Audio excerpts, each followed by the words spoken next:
Peggy 16. Fighting twice in one night was the toughest thing I ever done athletically in my life. When I did it, I fought two of the best fighters in the world. Chuck Liddell was a big star in UFC. At the end of the first round, I'll never forget this, Chuck gave me one of the most devastating body shots I ever taken in my life.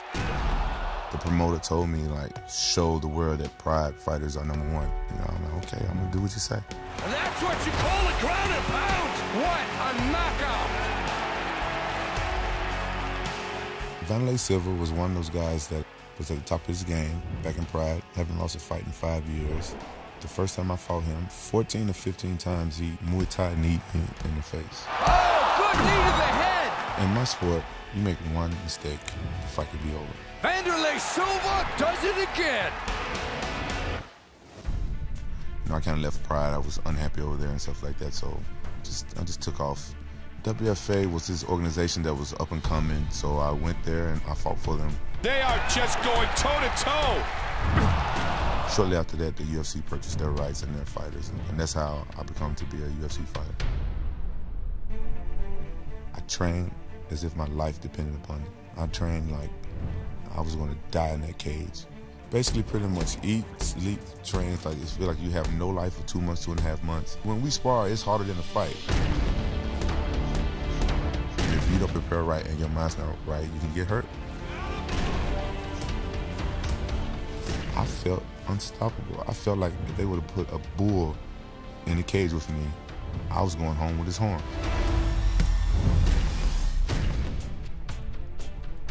The rematch with Chuck, I felt I won that match even before I stepped in the cage. It is all over. That's the night I became the champion of the UFC. Quentin Rampage Jackson reigns supreme. Dan Henderson is one of the toughest fighters out there. Huge left and right. It was a war. It was an all-out war. Vicious ground and pound from the top here. To unify the title for me was like the biggest accomplishment of my life. I felt like I made history. I use that to motivate me for my next training camp, for my next fight. I wouldn't call it personal, but Vanderlei Silva gave me two of the worst ass whoopings I ever had in my whole life. Vanderlei is hoping to make it 3 in a row against Rampage. Vanderlei pushed me at the weigh-ins. I smiled because that's when I know that I was going to destroy him. Oh, one punch! Oh, that's it. This fight is over. He was out before he even hit the ground. The power in that finishing punch, absolutely lethal. UFC Undisputed 3, your move.